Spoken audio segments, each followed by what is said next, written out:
గతమెంతో ఘనం కానీ ఇప్పుడంతా సమస్యల వలయం. ఓవైపు ఆధునిక హంగులు సమకూర్చుకుంటోంది, మరోవైపు మౌలిక వసతుల సమస్యలతో ఇబ్బంది పడుతోంది. మంచి ట్రీట్మెంట్కు మారుపేరుగా నిలుస్తోంది, కానీ నిర్వహణ లోపాలతో రోగుల బంధువులకు చుక్కలు చూపిస్తోంది. చారిత్రాత్మక నిమ్స్ హాస్పిటల్ను దశాబ్దాలుగా అవే లోపాలు పట్టి పీడిస్తున్నాయి. రోగుల సంఖ్య పెరిగినా సదుపాయాలు మెరుగుపడక సూపర్ స్పెషాలిటీ హాస్పిటల్ చరిత్ర మసకబారుతోంది. నిమ్స్లో సమస్యలపై సాక్షి స్పెషల్ ఎడిషన్ ఇప్పుడు చూద్దాం. నిమ్స్, ఈ పేరు తెలియని తెలుగువాడు ఉండడు. తెలుగు రాష్ట్రాలతో మమైకమైన హాస్పిటల్ ఇది. దశాబ్దాలుగా రోగులకు సేవలందిస్తూ పేద, ఉన్నత, మధ్యతరగతి అనే తేడా లేకుండా అందరికీ వైద్యాన్ని అందుబాటులోకి తెచ్చిన అద్భుతమైన హాస్పిటల్ ఇది. నిజాం నిర్మించిన ఈ ఆసుపత్రి తెలంగాణలోనే కాదు, ఇండియాలోనే ది బెస్ట్ హాస్పిటల్లో ఒకటిగా కొనసాగుతోంది. నిమ్స్ నిజాం ఏర్పాటు చేసిన ఈ వ్యవస్థ ఇప్పుడు దేశవ్యాప్తంగా గొప్ప పేరు సంపాదించింది. 1961లో నిజాం చారిటబుల్ ట్రస్ట్ ద్వారా ఆర్థోపెడిక్ హాస్పిటల్గా దీని నిర్మాణం ప్రారంభించారు.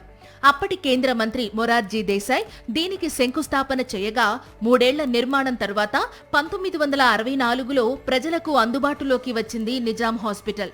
23 ఎకరాల్లో నిర్మించిన నిజాం ఆర్థోపెడిక్ హాస్పిటల్ను అప్పటి ఆంధ్రప్రదేశ్ ముఖ్యమంత్రి కాసు బ్రహ్మానందరెడ్డి ప్రారంభించారు. ప్రారంభంలో ఇది కేవలం ఆర్థోపెడిక్ హాస్పిటల్ మాత్రమే. కాలక్రమేణా ప్రభుత్వం ఈ హాస్పిటల్ను స్వాధీనం చేసుకుని దశల వారీగా వివిధ విభాగాల్ని చేర్చింది.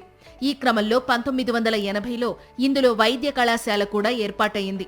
1986లో అప్పటి ముఖ్యమంత్రి ఎన్టీఆర్ దీనికి అటానమస్ స్టేటస్ ఇస్తూ కాకర్ల సుబ్బారావును సూపరింటెండెంట్గా నియమించారు. ఆ తరువాత 1989లో నిమ్స్కు విశ్వవిద్యాలయం హోదా దక్కింది. 23 ఎకరాల్లో వెలిసిన నిమ్స్లో core block, millennium block, speciality block, trauma block అత్యంత కీలకమైనవి. సో 1961లో మొరార్జీ దేశాయ్ గారు అప్పుడు యూనియన్ మినిస్టర్ ఫర్ ఫైనాన్స్ ఉన్నప్పుడు వారు ఫౌండేషన్ స్టోన్ వేశారు 1961లో. ఆయన తర్వాత 64లో దీన్ని నిజాం ఆర్థోపెడిక్ హాస్పిటల్ అని అప్పుడు S K Patil union minister for railways వారు వచ్చి ఇనాగ్రేషన్ చేశారు. సో అప్పటి నుంచి ఇది బొక్కల దవాఖానగా చాలా ఫేమస్ అయినది. ఇక నిమ్స్ అభివృద్ధిలో దివంగత ముఖ్యమంత్రి మహానేత వైఎస్ఆర్ చెరగని ముద్ర వేశారు. మిలీనియం బ్లాక్ ఏర్పాటు చేసి నిమ్స్ పై ఒత్తిడి తగ్గించింది వైఎస్ఆర్. వైఎస్ఆర్ ఆరోగ్యశ్రీ ఏర్పాటు చేసిన తరువాత నిమ్స్ కు మరింత ప్రాముఖ్యత పెరిగింది. నిమ్స్ అటానమస్ కావడంతో పేదలకు ఆరోగ్యశ్రీ ద్వారా ఉచితంగా వైద్యం అందిస్తూనే ఉన్నత వర్గాల నుంచి నామమాత్రపు ఫీజుతో వైద్య సేవలు అందిస్తోంది. ప్రస్తుతం రోజుకు 4000కు పైగా ఓపీ సేవలు అందిస్తోంది నిమ్స్.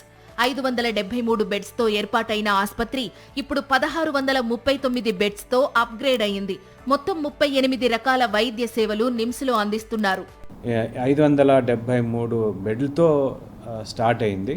సో అదే క్రమేణా కొద్ది రోజుల తర్వాత ఒక మిలియనం బ్లాక్ అని అదొక 188 బెడ్స్, తర్వాత అవుట్ పేషెంట్ బ్లాక్, అలాగే ఆంకాలజీ బ్లాకు, తర్వాత క్రమేణా ఎమర్జెన్సీ బ్లాకు, స్పెషాలిటీ బ్లాకు, ఇలా ఒక 4 బ్లాక్స్ యాడ్ చేసిన తర్వాత ప్రస్తుతం వచ్చేసి 1639 బెడ్లు ఉన్నాయి. సో అట్లా Nizam institute of medical sciences వచ్చినాయి. అలాగే ఇక్కడ టీచింగ్ హాస్పిటల్, యూనివర్సిటీ హాస్పిటల్ అంటాము. ఇక్కడ మా దగ్గర 38 డిపార్ట్మెంట్స్ ఉన్నాయి. సో దాంట్లో 20 clinical departments, OP departments 5, diagnostic departments ఒక 5, సపోర్టివ్ డిపార్ట్మెంట్స్ ఒక 8 ఉన్నాయి. సో ఇవన్నీ కలిపితే 38 డిపార్ట్మెంట్లు ఈ హాస్పిటల్లో నిజాం ఇన్స్టిట్యూట్ ఆఫ్ మెడికల్ సైన్సెస్లో ఉన్నారు. అయితే అన్ని రకాల వైద్య సేవలు అందించేందుకు ఈ భవనం సరిపోవడం లేదు. అందుకే కొన్ని డిపార్ట్మెంట్లను వేరు చేసి ప్రత్యేక భవనాలు నిర్మిస్తున్నారు. ఈ నిర్మాణాలు పూర్తయితే రోగులకు మరో 2000 పడకలు అందుబాటులోకి వస్తాయి. సో ప్రస్తుతానికి 1639 బెడ్లు, 38 డిపార్ట్మెంట్లు, సో అన్ని సూపర్ స్పెషాలిటీ కోర్సెస్, అన్ని సూపర్ స్పెషాలిటీ డిపార్ట్మెంట్స్, అలాగే broad speciality departments Nizam institute of medical sciences. He wanted to concentrate on paediatric nephrology అని, చిన్నపిల్లల్లో కిడ్నీ సమస్యలు, చిన్నపిల్లల్లో లివర్ సమస్యలు, చిన్నపిల్లల్లో జాయింట్ సమస్యలు, వీటికి ఒక separate departments, separate sub specialities కొత్త బిల్డింగ్లో వస్తున్నాయి. అలాగే కొత్త బిల్డింగు ఎర్రమంజిల్ కాలనీలో 30 ఎకరాల్లో వస్తుంది. సో ఒక 2000 పడకలు దాంట్లో వస్తాయండి. మరోవైపు నిమ్స్లో బ్యూటిఫికేషన్ పనులను హెచ్ఎండిఏకు అప్పగించారు. నిమ్స్లో ఎంట్రీ గేట్ నుంచి ఎగ్జిట్ గేట్ వరకు రోడ్డుకు ఇరువైపులా పార్కులు, విశ్రాంతి కోసం ఏర్పాట్లు చేయడానికి 4 కోట్ల రూపాయలతో బ్యూటిఫికేషన్ పనులు చేపడుతున్నారు. ఇలా ఎంత బ్యూటిఫికేషన్ చేసినా, అప్గ్రేడ్ చేసినా రోజు రోజుకు పెరుగుతున్న రోగుల వల్ల నిమ్స్లో మౌలిక సదుపాయాలు సరిపోవడం లేదు. కొత్త భవనాన్ని వీలైనంత తొందరగా అందుబాటులోకి తీసుకురావడంతో పాటు ఇప్పుడున్న ప్రాంగణంలో సదుపాయాల్ని మరింత మెరుగుపరచాలని కోరుతున్నారు ప్రజలు. దశాబ్దాలుగా సేవలందిస్తున్న నిమ్స్ నుంచి ప్రస్తుత పేషెంట్స్ ఏం కోరుకుంటున్నారు? అధికారులు ఏం చేస్తున్నారు? నిమ్స్ నిర్వహణలో ఉన్న లోపాలేంటి? కార్పొరేట్ వైద్యం అందిస్తున్న నిమ్స్లో ఇప్పుడు ఎలాంటి సేవలు ఉన్నాయి? నిమ్స్లో ఉన్న సమస్యలేంటి? వాటి పరిష్కారం ఏంటి? ప్రభుత్వం నిమ్స్ విషయంలో ఎలా వ్యవహరిస్తుంది? ఇప్పుడు చూద్దాం. నిమ్స్లో ఇప్పటికే రోబోటిక్ సర్జరీలు అందుబాటులోకి వచ్చాయి. ఎన్నో అరుదైన శస్త్రచికిత్సలు నిర్వహించారు. ఒకే రోజు ఒకే పేషెంట్కు గుండె, ఊపిరితిత్తులు ఒకేసారి ట్రాన్స్ప్లాంట్ చేసి అరుదైన ఘనత అందుకుంది నిమ్స్. త్వరలోనే మరో 2 రోబోల్ని కూడా తీసుకొచ్చేందుకు ప్రణాళికలు రచిస్తున్నారు. ఓవైపు ఇలా వైద్య సేవల్లో అత్యాధునిక హంగులతో దూసుకుపోతున్న నిమ్స్ను మౌలిక సదుపాయాల కొరత, సిబ్బంది కొరత వేధిస్తోంది. చాలా మంది డాక్టర్లు నిమ్స్ నుంచి ప్రైవేట్ హాస్పిటల్స్ కు తరలి వెళుతుండగా ప్రస్తుతం ఓపీ పేషెంట్లను చూసేందుకు సరిపడా సిబ్బంది నిమ్స్లో లేరు. దీనికి తోడు రెగ్యులర్ ఉద్యోగుల సంఖ్య గణనీయంగా తగ్గింది. గత కొంతకాలంగా రిక్రూట్మెంట్ అంతా అవుట్సోర్సింగ్ తోనే నడుస్తుంది. ఓవైపు చాలని జీతాలు చెల్లిస్తూ మరోవైపు పని భారం పెంచుతున్నారని అవుట్సోర్సింగ్ ఉద్యోగులు ఆవేదన వ్యక్తం చేస్తున్నారు. మెయిన్గా ఇక్కడ స్టాఫ్ కొరతుందండి. పేషెంట్స్ ఒత్తిడిని ఇంత తట్టుకోవాలంటే మాకు స్టాఫ్ చాలా తక్కువగా ఉన్నారు. మంది అండి ఇంకా 3-4 ఇయర్స్లో పర్మనెంట్ వాళ్ళందరూ వెళ్ళిపోతాము, ఎవ్వరము ఉండము, అంతా టెంపరరీ వాళ్ళు ఉంటారు. అయితే పేషెంట్ కేర్ తింటుంది. అప్పుడు అంత చిన్న వాళ్ళు వస్తే పేషెంట్ కేర్ దెబ్బతింటుంది. ఒకటి 3-4 ఇయర్స్ తర్వాత పర్మనెంట్ చేయమని గొడవలు, ఇలాంటివన్నీ అల్లర్లు రాకుండా ముందు నుంచే చక్కగా పర్మనెంట్ ఎంప్లాయీస్ని రిక్రూట్ చేసుకుంటే చాలా బాగుంటుందని మేము గవర్నమెంట్కి తెలియజేస్తున్నాము. నిమ్స్ను పట్టి పీడిస్తున్న మరో సమస్య పార్కింగ్. రోజు వేల మంది రోగులు ఆస్పత్రికి వస్తుండటంతో అదే స్థాయిలో వాహనాల రద్దీ పెరిగింది. ఇప్పుడున్న స్థలం వాహనాలకు సరిపోవడం లేదు. నడిచే దారిలో కూడా వాహనాలు పార్క్ చేస్తున్నారు. చివరకు నిమ్స్ ప్రాంగణంలో రోడ్లపైనే పార్కింగ్ ఏర్పాటు చేసి డబ్బులు వసూలు చేస్తున్నారు. ఇంత పెద్ద హాస్పిటల్లో ఉచిత పార్కింగ్ లేకపోవడం బాధాకరం. ఒకసారి ఇప్పుడు ఇన్స్టిట్యూట్లో ఒక పార్కింగ్ సిస్టమే లేదు. ఎక్కడ పడితే అక్కడ కన్స్ట్రక్షన్ చేయటం, రోడ్డు మీద దాకా మామూలుగా వెళ్ళే దారిలో కూడా కార్లు అవన్నీ పెట్టేస్తూ ఉంటారు. అది వరకు ఎంతో బాగుండేది ఇక్కడ ప్రజలకి. ఇప్పుడు అలాంటి పరిస్థితి లేదు. ఏ పార్కింగ్ ఉండదు. ఫస్ట్ ఎక్కడ కడతామో తెలియదు. ఈ రోడ్డు అంతా పార్కింగే. హాస్పిటల్లో సెక్యూరిటీ బాధ్యతల్ని ఓ కాంట్రాక్టు సంస్థకు అప్పగించారు. సదరు సంస్థ ఉత్తరాదికి చెందిన వాళ్లను ఎక్కువగా సెక్యూరిటీ విధుల్లో పెట్టడంతో పల్లె ప్రాంతాల నుంచి వస్తున్న రోగులు, వాళ్ల బంధువులు భాషాపరమైన ఇబ్బందులు ఎదుర్కొంటున్నారు. ఇక రోగులు కూర్చోవడానికి సరైన వసతి లేకపోవడం నిమ్స్లో తరచుగా కనిపించే సమస్య. క్రౌడీనెస్ ఎక్కువ న్యాచురల్గా. ఈ క్రౌడీనెస్ తగ్గ ప్లానింగ్ లేదు వీళ్ళ దగ్గర. ఆ ప్లానింగ్ అది కొద్దిగా జాగ్రత్త చేసుకుంటే ఇది one of the best hospitals in Hyderabad. కొంచెం పబ్లిక్ ఎక్కువ కూర్చుంటే కూడా టాయిలెట్స్ కూడా నీట్గా లేవు.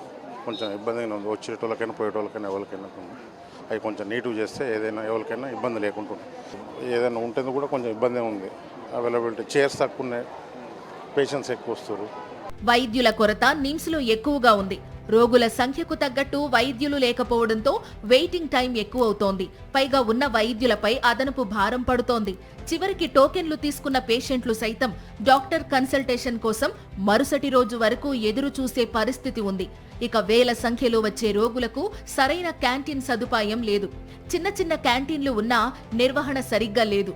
పైగా క్యాంటీన్లలో అవినీతి జరుగుతుందనే ఆరోపణలు కూడా ఉన్నాయి.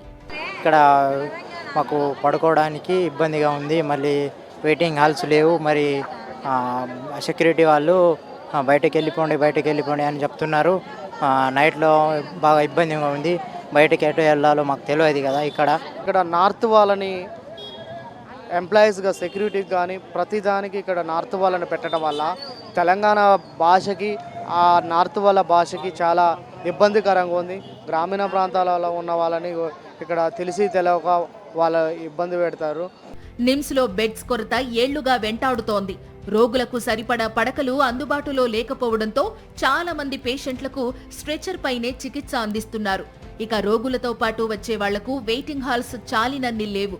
దీంతో రోగులతో వచ్చేవాళ్లు రాత్రిపూట రోడ్లపై పడుకోవాల్సిన దుస్థితి. మా మమ్మీకి అంటే మెట్ల మించి కింద పడితే ఇక్కడ తీసుకొచ్చాను నిమ్స్ హాస్పిటల్కి.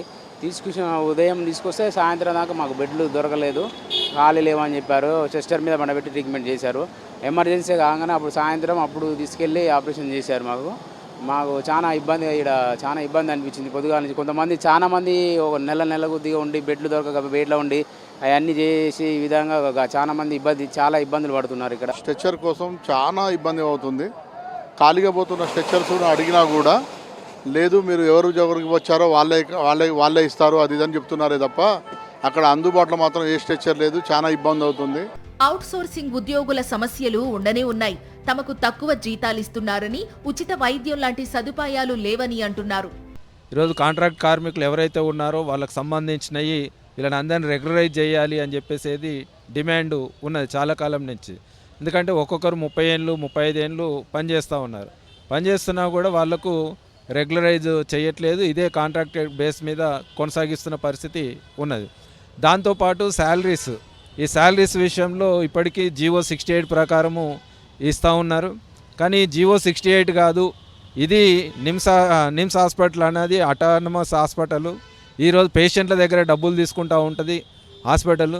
కాబట్టి ఇక్కడ కార్మికులకు ఎవరైతే ఉన్నారో వాళ్ళకు కనీసము 26,000 శాలరీ ఇవ్వాలి అని చెప్పేసి కూడా డిమాండ్ చాలా కాలంగా చేస్తున్నాం.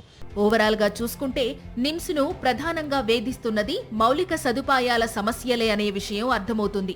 దీనికి తోడు నూతనంగా నిర్మిస్తున్న భవనం ఇంకా అందుబాటులోకి రాకపోవడంతో నిమ్స్ కిటకిటలాడుతోంది.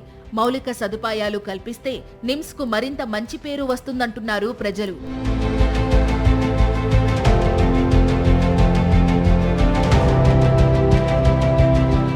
వైద్యారోగ్య శాఖ ఉన్నతాధికారులు కానీ అటు ప్రభుత్వ పెద్దలు కానీ నిమ్స్ మీద కొంత ప్రత్యేక చొరవ చూపాలని ఇక్కడ పేషెంట్స్ కోరుతున్నారు. ఎందుకంటే మిగతా హాస్పిటల్తో పోలిస్తే నిమ్స్లో మెరుగైన వైద్యం అందిస్తున్నప్పటికీ సౌకర్యాల కల్పన కనుక మంచిగా కల్పించగలిగితే ఇంకా మెరుగైన సౌకర్యాలు మెరుగైన వైద్యాన్ని పేషెంట్స్కి అందించినట్టుగా ఉంటుందంటూ కూడా పేషెంట్స్ కోరుతున్నారు. కెమెరా పర్సన్ ముత్యంతో రాకేష్ రెడ్డి, సాక్షి న్యూస్, హైదరాబాద్.